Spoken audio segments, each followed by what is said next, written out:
هنا بيبدأ مع بيتر، شاب بسيط في سن المراهقة، بيعيش مع عمته ماي وعمه بين في نيويورك.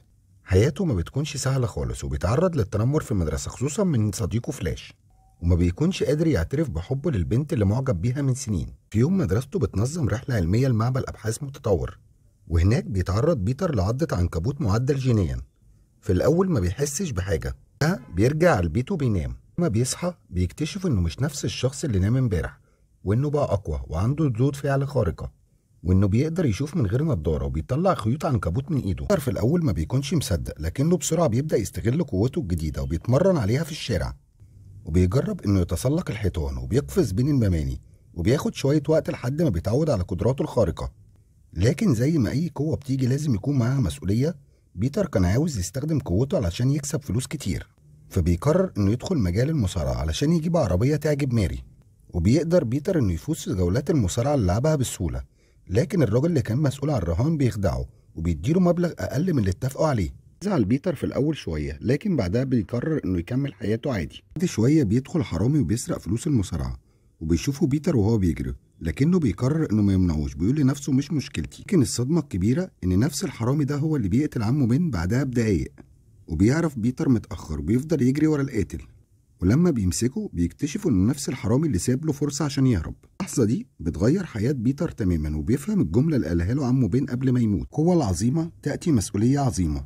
وهنا بيتر بيقرر انه يستغل قوته الجديده لحمايه الناس بدل ما يعيش لنفسه. صمم بدله ايقونيه بلونين الاحمر والازرق، وبيبدا في مكافحه الجريمه في نيويورك.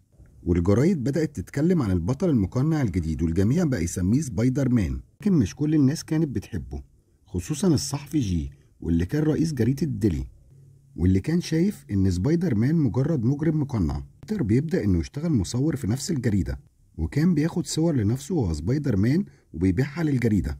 وفي الوقت ده كان في شرير جديد بيظهر في المدينة اسمه جرين جوبلين، وفي نفس الوقت كان في عالم غني اسمه نورمان، والد هاري صاحب بيتر.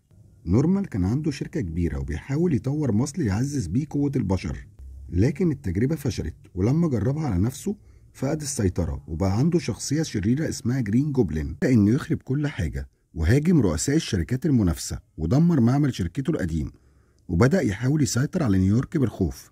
وبتيجي أول مواجهة بين سبايدر مان وجرين جوبلين. المواجهة الأولى بينهم كانت يوم الاحتفال بعيد الشكر، لما الجوبلين ظهر وسط الاحتفال في المدينة وبدأ يدمر كل حاجة. لكن سبايدر مان كان هناك وقدر ينقذ الناس، خصوصا ميري اللي كانت هتموت لو ما كانش لحقها. في المعركة دي الجوبلين قرر انه عايز يقنع سبايدر مان يبقى شريكه بدل ما يكون عدوه.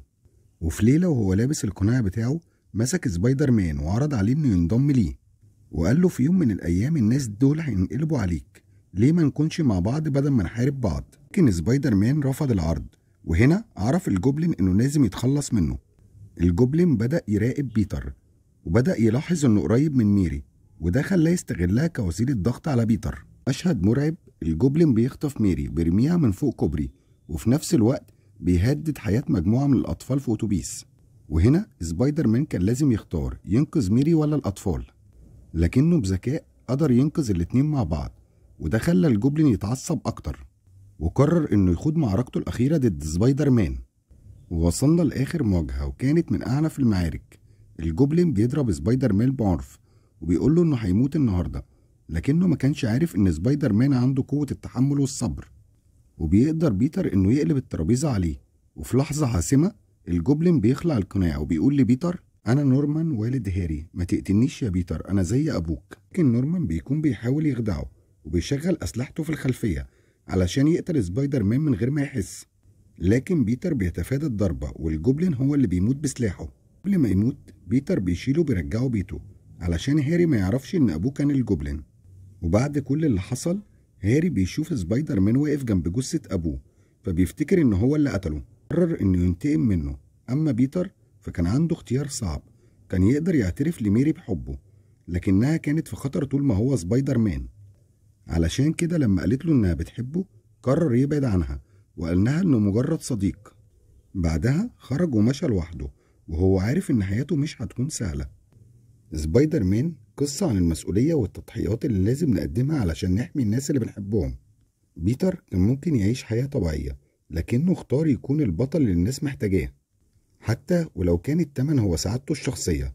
لو عجبك الملخص متنساش تعمل لايك وتشترك في القناة، واستنونا في الملخصات الجاية.